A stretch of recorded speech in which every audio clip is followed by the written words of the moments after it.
As you see, my Jedi powers are far beyond yours.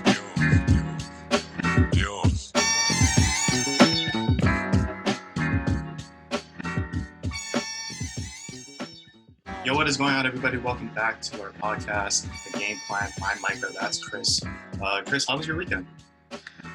Well, my weekend was pretty good compared to some NFL stars. We did lose a lot, and I mean a lot of players this past weekend, week 2 of the NFL. Biggest injuries, biggest star players to get injured this week was Saquon Barkley of the New York Giants, out for the season with the torn ACL. Yes. And Christian McCaffrey of the Carolina Panthers going to be out at least a month with what looks like an ankle injury. We also lost, the San Francisco 49ers also lost a key number of star players, including Nick Bosa with a ACL tear that's not confirmed yet, but that's what the reports are saying. Solomon Thomas, Jimmy Garoppolo, and 2 of the running backs. And not a year for the Niners, huh? No, we also saw losses in other teams this past week. So Michael Thomas. then we also lost Michael Thomas. Thank you for that. Can you please let me know about that? I kind of blanked on that. It's an ankle injury. That's like the extent of what I know. Okay, he's so definitely out for this game tonight. Yeah, he'll be out for a couple of weeks. Yeah. We don't know what's going on right now. I want to ask this really quickly before we move on to other news. Micah, do you think it's because of the rapid speed of training camp or no preseason? Both? Yeah. Okay. Well, let's move on to the NBA. NBA saw a slate of playoff games in the conference finals. Biggest takeaway this weekend was Anthony Davis hitting a game clincher for game 2. What he said after the game in his post-game conference, he called Kobe when he shot that 3-pointer. Classic. I love it. B, we saw a number of teams clinching the postseason, including the San Diego Padres, which is the first time since 2006, and Yankees, which is the 4th straight. Did the Padres clinch over did they kick out the Giants? We still have plenty of teams are fighting for a wildcard spot, including the San Francisco Giants. They are fighting with the Milwaukee Brewers, Cincinnati Reds, Philadelphia Phillies, and Colorado Rockies out in the West. So the Padres are just in the National League. So the Padres are just the only ones that clinched. Padres and Dodgers. This year in MLB, because of the shortened season, they expanded the playoffs to more teams. So they're having a division leader and in second place are both clinched for a playoff spot, and wild cards could be from any club. Nice. That's good to hear. With so many injuries, as you asked the question, if it's no preseason or just a rapid speed of camp, I think the NFL should have, or each team should have, thought this thoroughly and probably brought in their boys. I mean, for non-mandatory practice, like in college or in high school, like you bring in your team for a non-mandatory practice in the spring, and you make sure that they're still getting that exercise and that condition. You know they were not allowed. Well, that's what I mean. Non-mandatory. They actually make this non-mandatory to making their facilities be used by their team so that. I mean, obviously they can play in their respective homes or even like on the field, but even that is a risk as well. But just having like that little safe bubble for them. I mean, it may be a risk, but having like a little bit out of time over the expansion over the summer, what probably would have helped. And even with no preseason, only having offense, defense, walkthroughs and practices in such big stadiums. I mean, it was really an accelerated time for the season to get going this year. Well, the NFL was not allowed by any of the counties because it was still during the Corona month, because the OTAs are scheduled in May, and that was still a high point during the Corona outbreak. Yeah. And the NFL was not allowing any stadiums more than 15 people of personnel, including players, coaches, and full-time staffers. So no league could have been able to do it. They're all doing over the Zoom call conferences. Mm-hmm. And that's why we saw an accelerated off-season put into 6 weeks of training camp with no preseason. Yeah, that is true. Which kind of explains why Hard Knocks is in August. Like majority of it is in August when correct me if I'm wrong, training camp does start in July, right? Training camp is always starts in July. Yeah. Usually the last week of July. Yeah. So I mean, it's a numerous amount of variables that go into why so many players are getting hurt, but it is unfortunate at the end of the day. For the NBA, big shot by Anthony Davis. I did like to see it over Jokic and kind of not giving Denver that advantage that they really needed in order to kind of keep up with the Lakers. Yeah. So today we are filming on September 21st, right before Game 3 of the Lakers series and Game 4 of the Miami Heat and Boston series. Who do you think is going to come out on each side, Kris? Well, I said in the last podcast, I've said the Heat are going to be the ones coming out of the East. Mm-hmm. I know they lost it the past weekend, and the team really had a big boost for Boston with Gordon Hayward coming back to the starting lineup. Yeah. But I still see the Miami being able to pull it through. In the West, I would love to see Denver Nuggets because they've been that team that's been just constantly pushing their way through the playoffs, going down 3-1 the previous 2 series. Yeah. But the LA team is just one of those monster powerhouses with LeBron James and Anthony Davis leading the charge that it would be tough to bet against them going to the finals. Yeah, that's true. I'm really just excited to watch basketball at this point. But a lot of news came up this past weekend, a lot on this past Saturday, a lot on Friday. One of the major ones was Sunday with Anthony Davis hitting that big shot. But one big news for the PGA was Tiger was eliminated, struggled to hit consistently onto the fairways, and he shot 7 over 77, which I'm assuming is par for that course. Do you think the sun is setting on Tiger Woods, and do you think his time has come within professional golfing? Well, we've seen Tiger Woods fall before when he had his back injury. Mm-hmm.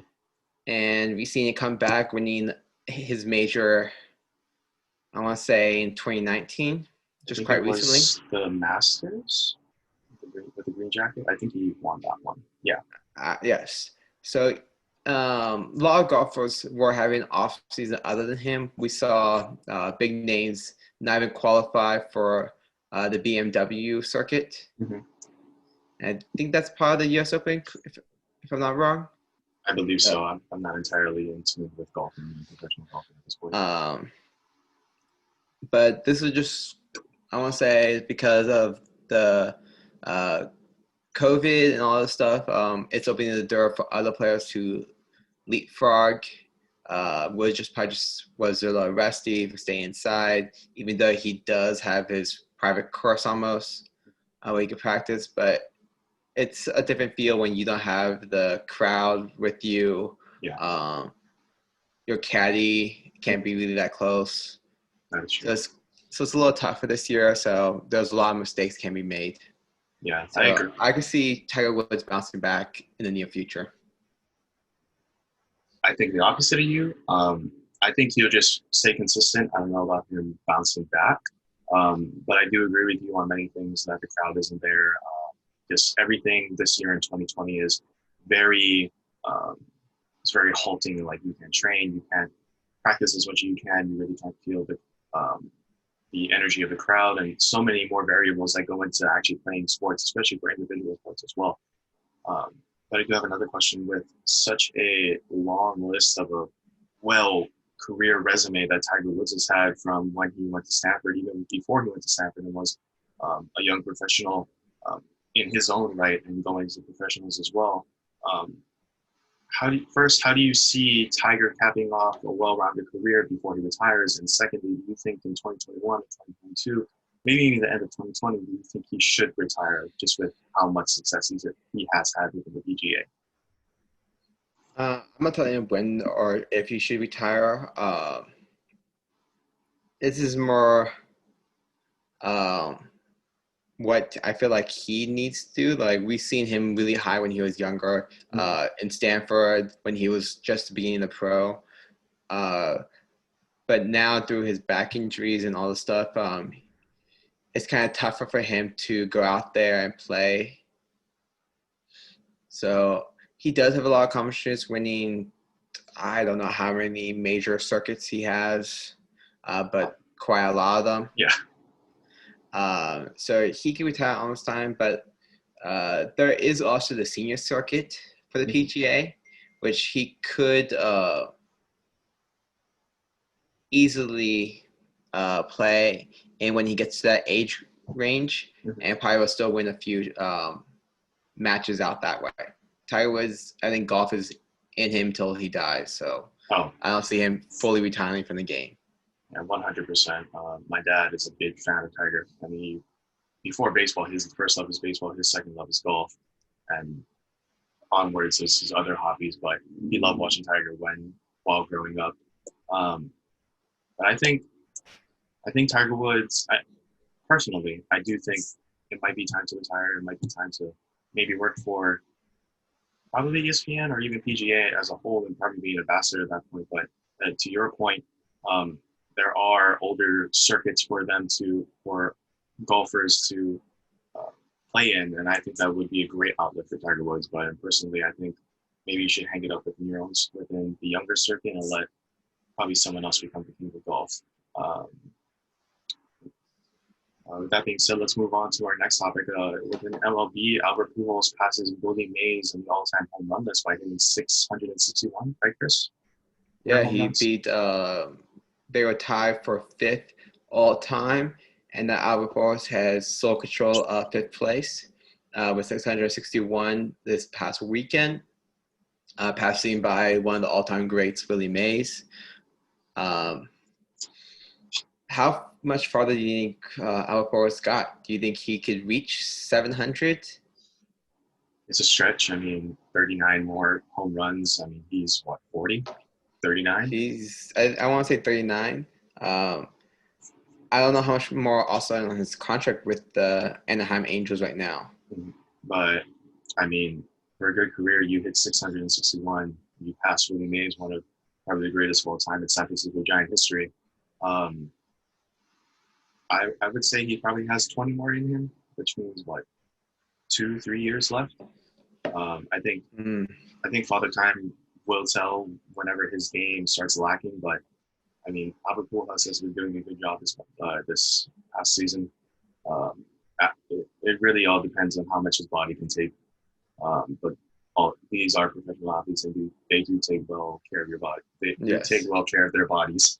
But it really just comes to timing and how much he really wants to stay in the game longer instead of.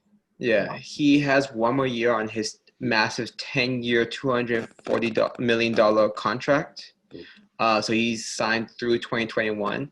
So he has one more year to try to get closer to that 700 marker. He has left the door open saying he will still try to play, maybe finish his career off with the Angels and play another season with them after his contract ends. But speaking of Willie Mays and Albert Pujols passing, Willie Mays did put a public quote out there. He messaged Albert Pujols about passing him, and he was pretty much said like, finally. He knew that Albert Pujols was going to pass him. The quote was, "What took you so long?" Willie Mays have seen this player perform, and he knew that one day he was going to be passing him on the home run total. Do you think anyone else will be able to pass Willie Mays? The next closest active player right now is Miguel Cabrera. He's at 381 home runs, I believe, but he's also 38 years of age. Yeah, I don't think Cabrera is going to do it. The next one, I have a list. We talked about home runs after Mike Trout and home run leaders before him. There's Robert Cano in there, and Encarnacion is in there. The only two young players in there are Giancarlo Stanton and Mike Trout, who is a teammate of Albert Pujols, who just hit his 301st career home run, and he's still pretty young, 10 years. Pujols is senior. But personally, I do think his teammate, Mike Trout, will be able to get to that 600 mark. It's with a lot of power, but he does play a lot of good defense, which I think might be that one negative point. Because if you're being a two-way player, let's just say, for example, Barry Bonds. I'm saying he's a great two-way. Yeah, Barry Bonds. Go ahead, talk about him. Yeah, let's just say Barry Bonds. Like he was a good outfielder in his early ages with Pittsburgh and going into the San Francisco Giants. But then they switched into a DH, designated hitter, and that's how he kind of racked up a lot more home runs. No, am I wrong? Yeah, he only played. He probably did play DH, but that's only when he was facing an American League club. Barry Bonds, during his time, never had DH when he was playing a National League club or at his home ballpark. He still played outfield, where he won 8 Gold Gloves. 5 of those were with the San Francisco Giants. But when did he start hitting DH only? Never. He probably did DH whenever he was off day. He was always out in the outfield playing right field. It kind of feels weird comparing this era to the steroid era, though. Just because, I mean, there is that one factor that if you get caught, obviously everyone's going to tank on you. But I do think that Barry Bonds is one of the best hitters. I mean, obviously I don't know baseball, but a lot of it is coming out of my ass at this point. But yeah, I think Mike Trout being that close and being that young, aside from Giancarlo Stanton, he is 5 years younger than Albert Pujols. Hits bombs on the regular for the Yankees. Great defensive player, just like Mike Trout. But I think Mike Trout being now younger, but probably more determined and more driven to play, to hit more for his team. And yeah, so it really just comes down to how much more longer Gian has and how much more Mike Trout can produce. Yeah, those are a lot of MVP titles right there. We talked about Willie Mays winning a few, Albert Pujols, Mike Trout, John Carlos when he was with Miami. But let's talk about the NBA and their MVP topics. Oh my God. We just saw Giannis win back-to-back MVPs, but Los Angeles Lakers superstar LeBron James was kind of upset with that. Micah, what do you thought of LeBron James being kind of pissed off of the MVP voting totals? Well, it's just like, a lot of the other greats like Michael Jordan, Kobe Bryant, Shaq, if you can throw him in there. I mean, a lot of the greats that have won multiple championships, LeBron only winning 3, Shaq winning 4, Kobe winning 5, and obviously Jordan winning 6. If they are compared to someone, in this case it's LeBron and Giannis, then obviously LeBron just wants to win games, but he is always in the MVP race, but never has gotten in this past 8 years. I think his last one was in 2012, I believe. I want to say that's correct. Just look it up. Just fact check me, because that last section with MLB was kind of just pulling out of my ass. I'm just trying to make sense here. But LeBron is in the MVP race every year, and I think the system of voting for MVP is a little bit flawed. I think personally, it should be upon the players, because everyone is gonna. I literally listened to. 2010, it looks like it was his last MVP. Which was his last time he was with Cleveland. So brought a trash team to the NBA playoffs by himself since 2003. No, sorry. They only the quick search was only up to 2010. He actually won it in 2013. He went back-to-back in Miami. From 2013 to 2012? 2012, 2013. Those 2 seasons he won MVP. He has I think 4 or something like that, or 3. It's not 3 and 4. Anyway, to my He point. has 4 MVPs. To my point, I think the voting system so the current voting system is left upon broadcasters or journalists and who should get it. But I was listening to a podcast last night called All the Smoke with Matt Barnes and Steven Jackson, and they say they're gonna, for Giannis in particular, how he performs and how he plays. No one on that team is confident shooting because they think Giannis is going to go to the hole, and that's how he kind of racks up those MVP votings. Is he not stat padding, but his teammates allowing him to score, rebound, assist as much as he can. And that kind of gives off the notion that these reporters or these journalists are going to vote more for him rather than someone who consistently does that through the regular season and the playoffs, such as LeBron. Well, the MVP is just for the regular season. The playoffs are a totally different deal because the voting ends during the regular season or at the end of the regular season. Mm-hmm. So whatever you do in the playoffs is kind of arbitrary.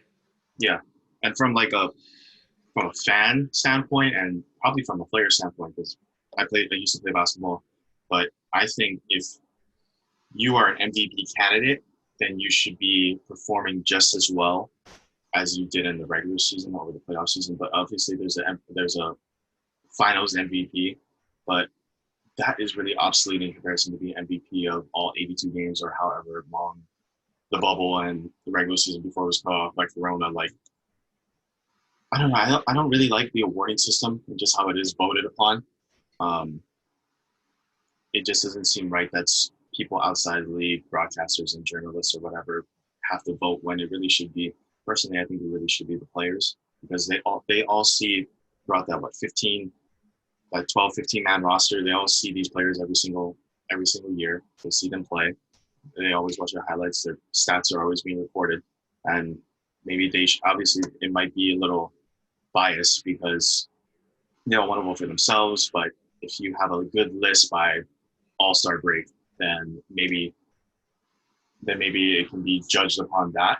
I don't know, Kris. What do you think about Giannis winning the MVP over LeBron this year? Well, we talked about stat padding. Like LeBron, he's one of those players that is just good, that he always puts up great numbers year in, year out, and always talking about MVP. But because he just comes to that consistent level of like scoring, assist, rebounds, threes, all those other stats, when a player just goes off and like has career year numbers, it kind of makes your eye look at that one player because he's like having the best season ever, where LeBron James typically does this year in, year out. Yeah. And it kind of gets staggered. You're like, oh, well, this is LeBron James. This is what you expect from him. But when you're talking about players voting, it's kind of tough because you're right. Like, there's going to be some bias. Like, some players are going to be voting for their own teammates or themselves, or just picking the superstar player in the league, as always.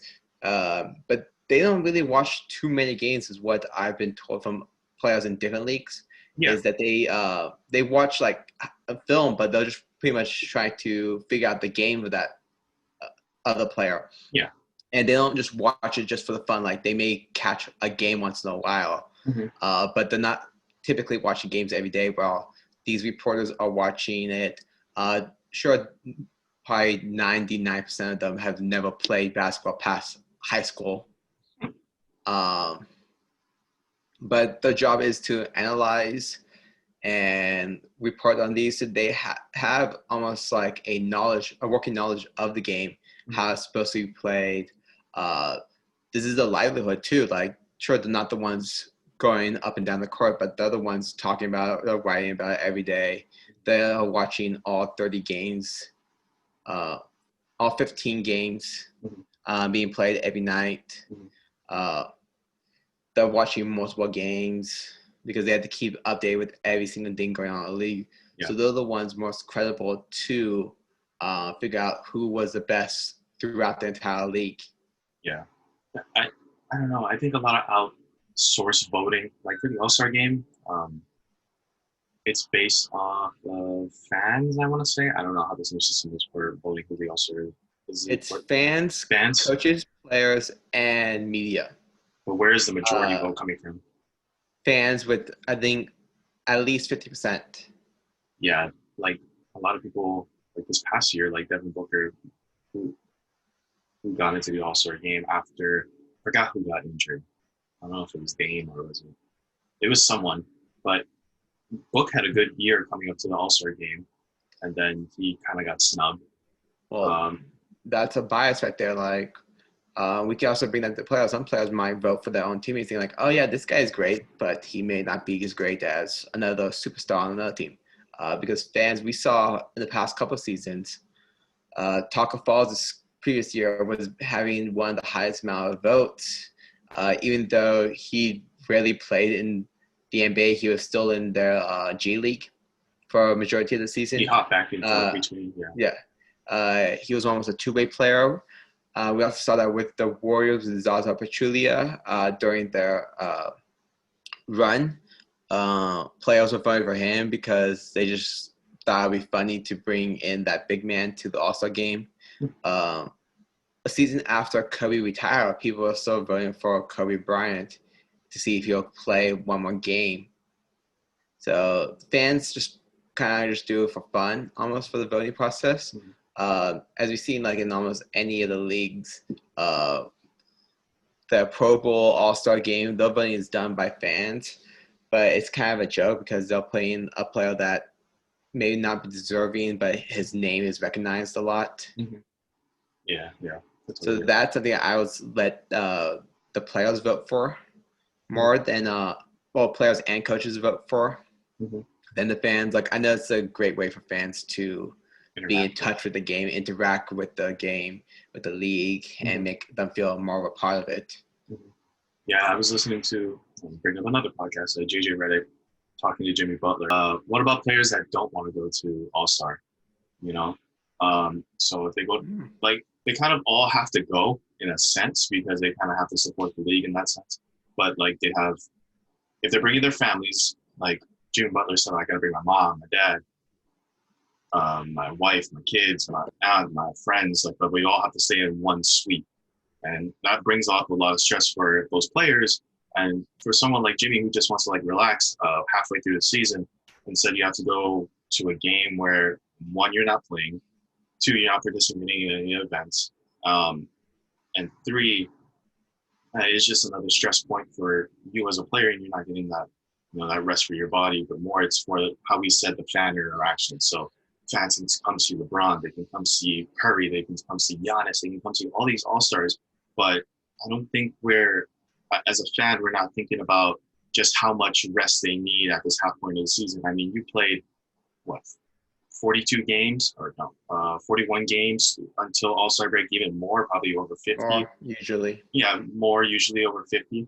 And your body is just taking a beating every single night or every other night now since they eliminated back-to-backs, sort of. But, as a fan, you and I personally would want to see All-Star weekend and see everyone, not just, All-Star game, not just All-Stars that are being voted, but everyone. So just like, Karl Anthony Towns, Jimmy Butler, Paul George, and Kawhi Leonard would usually get voted in. I don't know. The dunk contest is such a high stakes betting system too for fans as well. So you want to see like Aaron Gordon, who's not going to do it anymore. Zach LaVine, who kind of wants to do it still. All these rookies. You want to see Zion, you want to see Ja.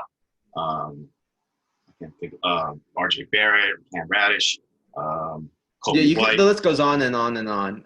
We know like All-Star Saturday is when they have all the skill competitions, 3-point contests, the dunk contest, which brings in a number of other players that are going. Usually those players want to be there. I know at least for MLB and Home Run Derby, the league asks these players if they would like to participate. And majority of them, which say go, usually say yes because they want to be a part of the All-Star because, one, maybe they never got into the All-Star game. Two, it's just a fun way to interact with fans. It's a free, almost a free trip to whatever city is being hosted. And just a great opportunity to just go and showcase your skills, get your name out there. We saw Zach LaVine, which probably not too many people of the NBA knew about, but when he went to the dunk contest his first year, he became a household name overnight, I want to say. I knew about Zach LaVine before. Well, I'm talking about for a general event. Yeah, that's right. Yeah. And it's just something that is talked about more and more. We look at a few years ago, Blake Griffin jumping over cars. It's a star-studded event, but for players that do not like, which are voted in, and they're almost forced to show up, even though they're not going to participate in the game. I can see that there is stress. They want to relax and don't want to be forced to do much. Yeah. But it's almost part of the job when you have to go to a corporate retreat. Ooh. I also think like it kind of has to do with like the city. So like this past year was in Chicago, and like it's a big NBA town. And it's MJ's home. It's a literal city that he kind of built with, the time he was with the Bulls. LA is a big town. Miami is a big town. Boston, all these like high traffic places for fans and tourists to come through. I think then they kind of want the exposure because they're obviously there. But, yeah, LeBron not winning MVP. What a great tangent we went off of. But seriously, I think LeBron deserves, probably aside from like the Curry ones, I think he deserved like the past 6 MVPs, honestly, just for how well he's played with every system that he's played with. But let's move on to favorite topic as always, NCAA and NCAA football. Kind of like a funny story coming out of Colorado Boulder. Their entire team, 100 players, hiked into the mountains in Colorado, and unfortunately, they got ticketed. Not all of them, but the ops director who was in charge didn't get the correct permits for them to go hiking in such a large group. And I think the maximum capacity for them to be in such a group would be 24 people. How do you think they could have minimized the damage in going into this, Chris? Not go. That's true. We're still in a pandemic mode. Colorado, I want to say the numbers were going up recently is what I saw. Yeah, I saw that too. So having 100 players go on a hike, sure, you're in the outdoors, but that's 100 people that are now put together. And I want to say because the college kids, not social distancing as they should be. Oh, yeah. Sure, like if you're with like a handful of people, it's a small spread, but when you put 100 people, as I said, just one person getting sick and passing it to another person, it just keeps going. I feel like they should have done something else better than doing a 100-mile hike. Like maybe do it in 100 person, not 100 mile. Not 100. 100-person hike. I feel like they should separate them more if they want to do it. Players like maybe just do it in their position groups. I agree with that. That would be a little bit more better. Trying to get together, or maybe even just offense, defense. Even then, like that's still a lot of players, but it kind of slows it down.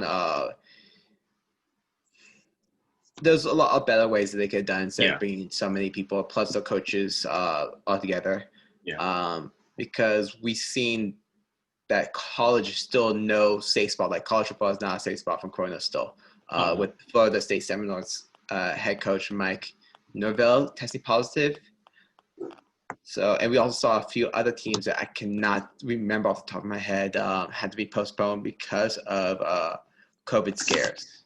Or even like high school teams or D2, D3 football teams in college that they're kind of getting smart in having sections for each people and trying to social distance. And during these football games, they would just stop the football game and not start until everyone's in the right section. I mean, I applaud high schools or even other schools or colleges for even doing that, but I think, and say if you agree with me or not, that they shouldn't even have people in the stands in the first place. I mean, No, Drew, I'm running a tangent right here, but Dallas Cowboys allowing so many fans into the stadium. in the closed stadium. In the closed stadium. I know a lot of teams are, at least NFL teams and the collegiate level, are allowing fans into the football games, which, sure, they're trying to bring some normalcy back, but as you see, other major leagues are still not allowing fans. The MLB, no fans allowed. NHL, MLS, which is just which has started the season.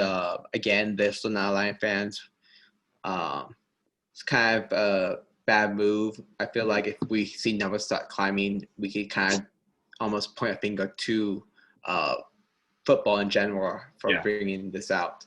Yeah. Because we all see precautions. We've seen coaches in both levels of the NFL and college not wearing a mask on the sideline, and they are now being fined a quite hefty dollar for not doing that, because everyone can see you on TV if your game's televised.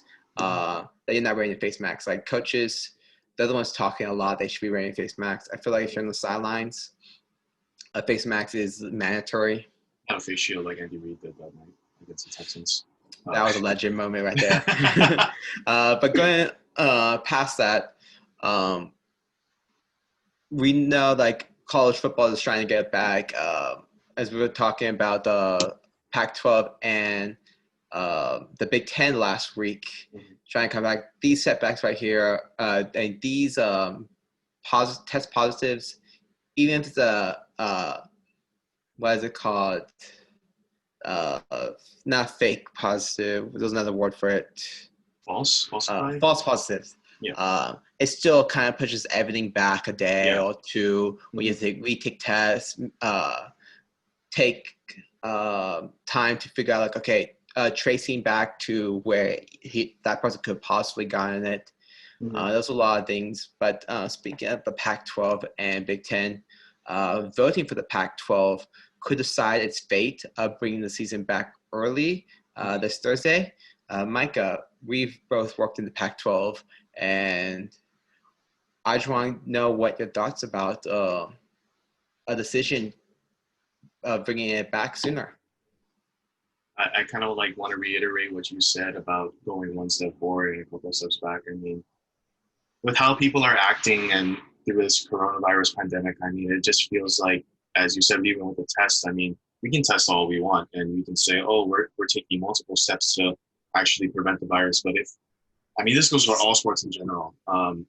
If we take all these steps and blah, blah, blah, blah, blah, and like, well, take more advanced steps rather than just testing and making sure that people aren't sick, make sure that they're not going out, make sure that, people aren't coming in for no reason. Especially for like the Pac-12, I mean, you have two LA teams, you have two Bay Area teams. I mean, Colorado and Utah are very adamant against being no mask and think coronavirus is a hoax. Arizona State, and then Oregon and Washington, like all those states are like within the West Coast are very much hotspots for coronavirus. And they're also on lockdown still and have a lot of procedures relating to coronavirus. And I think, personally, I think Oregon and California shouldn't pursue allowing the play to happen, but we all know everything is a business, especially the NCAA and going to Pac-12 as well. It's all surrounded about money, and they all have contracts. Something I read last night is Oregon and California governors both said that NCAA playing football is not in COVID procedures. So it's basically saying like they can play, but they have to get approval from each county. And personally, to me, I think that's a fucking low move to kind of be searching like, they can still play because they're not in these policies. But like, really, like, what is the end game here? And obviously, we both know that money is the end game, and that both sides, both the NCAA, the Pac-12, and the government, I'm assuming that they do get a good part within this trying of putting in or allowing the Pac-12 to play and continue their season. What I want to hear from you is what schools do you think are all in towards starting the season this coming year for the Pac-12? Honestly, I have no idea. I could probably think of Colorado. We talked about them earlier though, during the 100-player walk, so they still want to be together. I know Utah had a massive amount of furlough, so I don't know what's going on with them. Correct me if I'm wrong, but I saw that they furloughed the assistant director, athletic director. I have no clue for Utah. Let me look into that really quick. But it's kind of tough. Like, we have sources at Stanford, our bosses, saying that they have no idea that there's going to be sports this year. Like, they are kind of like, we want to make sure everyone's safe for us. So that's what their key is. And that includes us as well. Yes. Includes anybody that's going to be on the facilities. And even as an impact for all these sports. I mean, whether it's closed or not, have fans or not, I mean, we can all get it because just from being around each other. So we have a 30-man staff for our EM group, and accounting that, we have a 6-man plus another 8 for our upper management, and then for football or for sports, there's about 500 kids that play sports at Stanford. So the spread and not transaction, but just the spread of coronavirus can intertwine so easily between every group within the athletic department. And personally, I hope you, Kris, and a lot of our upper managers don't want that to happen to anyone within our group of athletics. Talking about the Utah, I was talking about the Cincinnati. Actually, it's the whole athletic department that was followed beginning of this month. So I don't know what's going on in Utah. I'm just looking into the article as we speak. So this is really fresh news, not fresh news because it's been out for 20 days now. Yeah.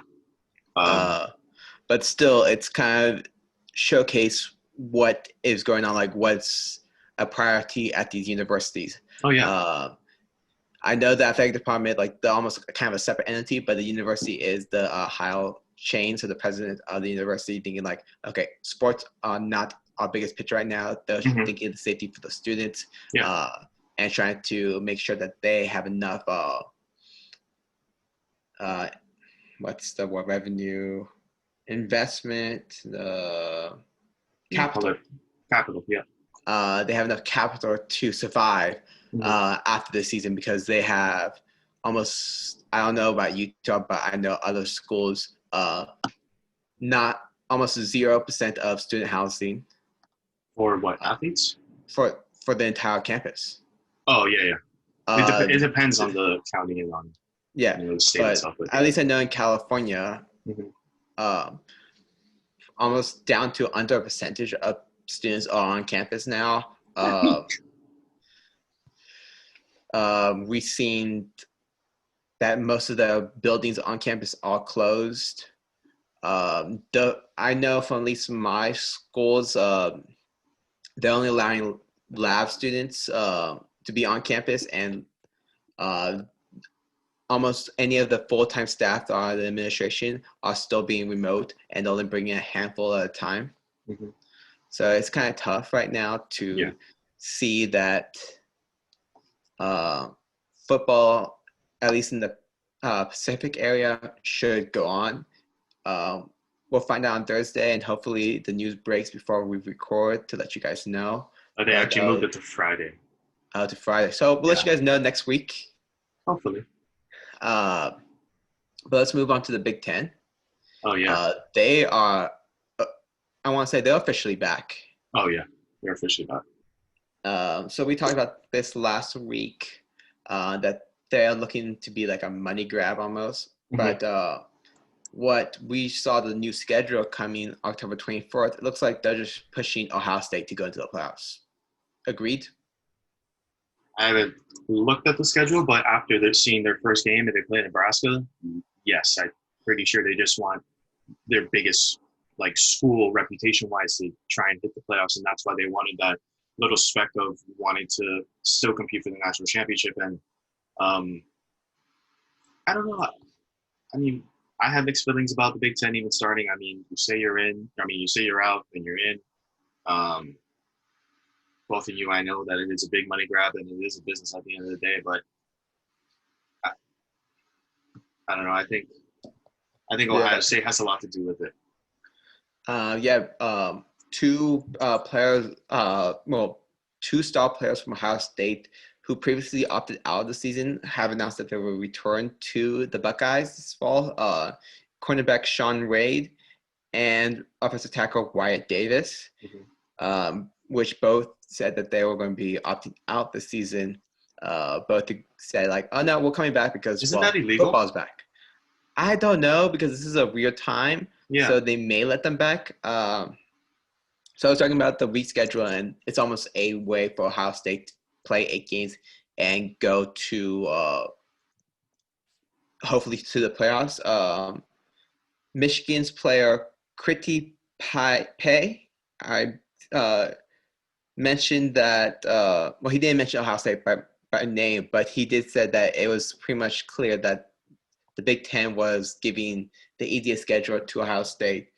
Which faced Nebraska and Illinois, which both were under 500 last year. Yeah. A clear shot for the playoffs. Yeah. So I kind of looked up the opt-out rules. As you said, two Ohio State players are coming back after opting out? Yes. Sean Alexander and Wyatt. I lost his name. But yes, a corner and a tackle are coming back. So all student athletes must be allowed to opt out of participation due to concerns about contracting COVID-19. If a college athlete chooses to opt out, the individual's athletic scholarship commitment must be honored by the school or university. So I guess that's the loophole. They still have it, but I mean, I thought it was legal, even if they opted out, because I mean, it really doesn't matter at this point because it's such a unknown year and it's such a weird year for everyone, especially athletes. But I mean, yeah, Ohio State has basically a clear shot for the playoffs, and I mean, I can't wait for the new AP polls to come out, honestly. Yeah, so going back to the Pac-12, I feel like they're just trying to color face to see like, oh, well, everyone else is back. Should we come back? So it's just kind of a weird time for college athletics and athletics in general, because we're seeing so many different rules, so different procedures going on.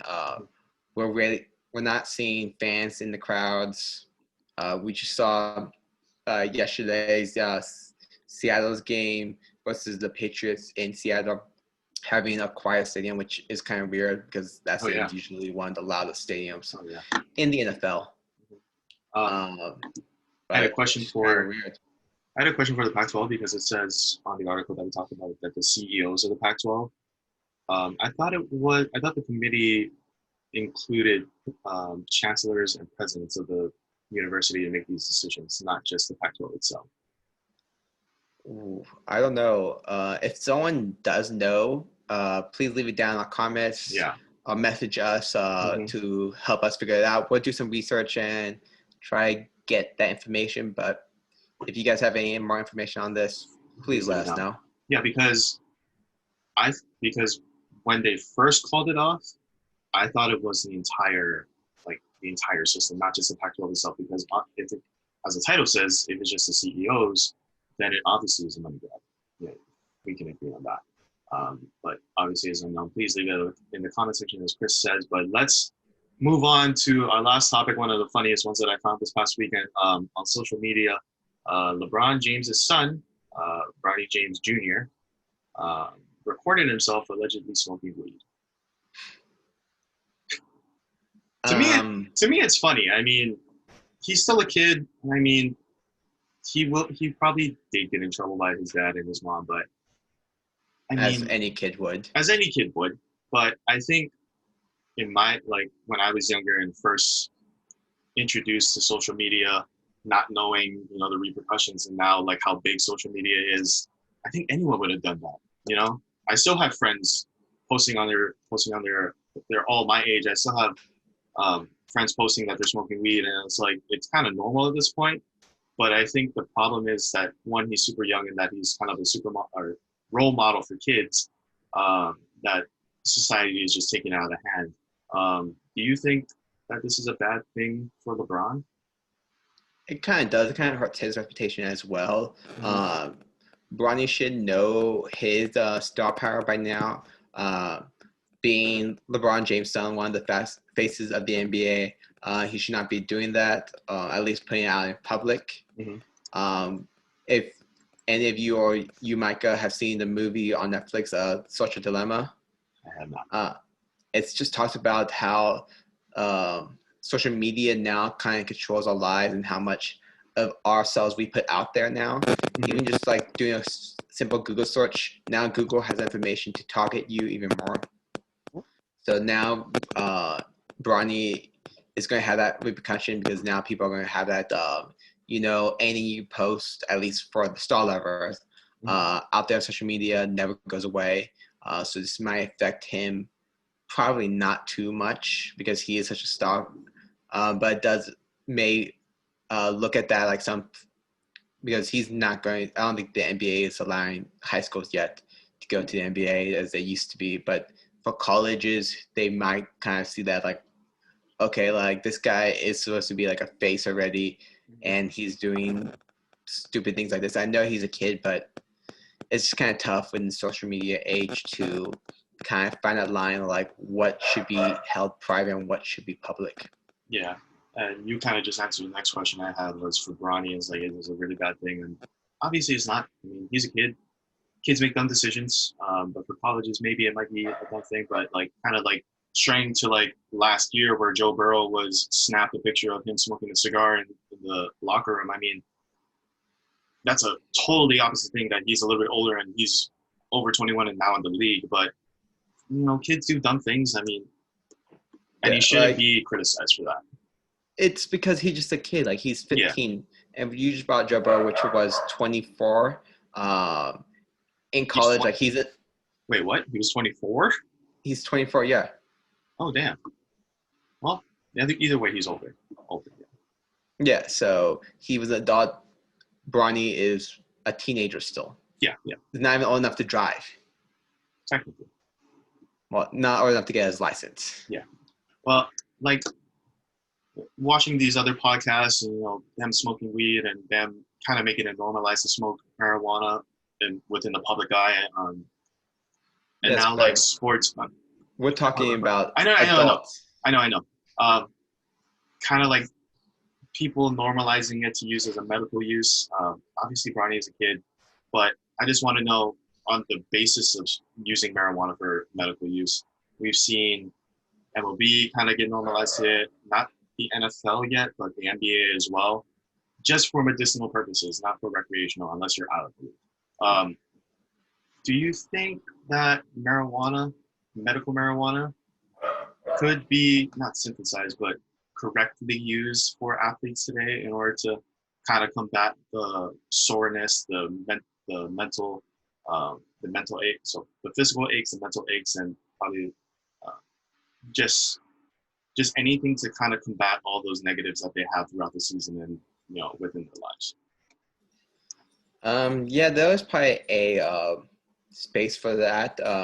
We're seeing drugs being made with this plant extracting the hemp oil and not using the psychedelic effects of the drug in creams and in other forms to help the body relax, because it is a organic plant. It's probably a lot safer if to use than using some of the artificial drugs that we almost try to normalize. But it's just like it's how it's used primarily. I feel like it's going to be in the future if players are just smoking just to get quote unquote high and just do that. It is different than like using it to hear a player because it's like saying like, oh, technically drinking is legal now. Like, oh, I drink because I want to get drunk and not feeling like, and doing that. I know it's kind of different for that. Like people probably say like alcohol is different from marijuana, but it's how people use it.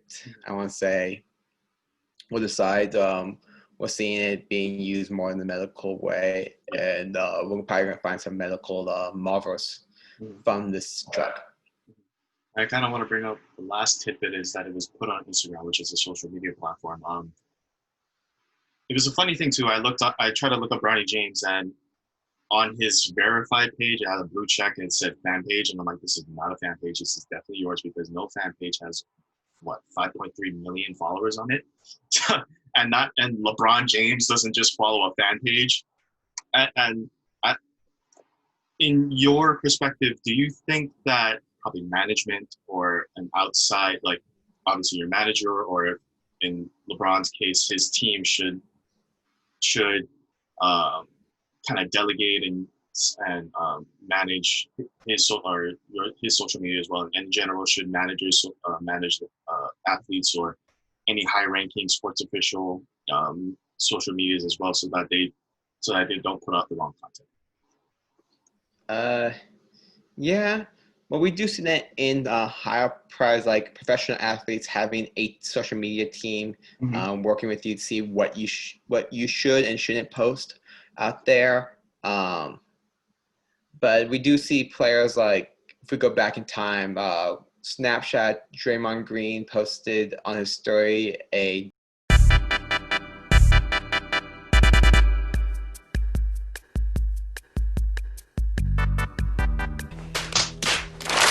which was meant to be sent to a somebody.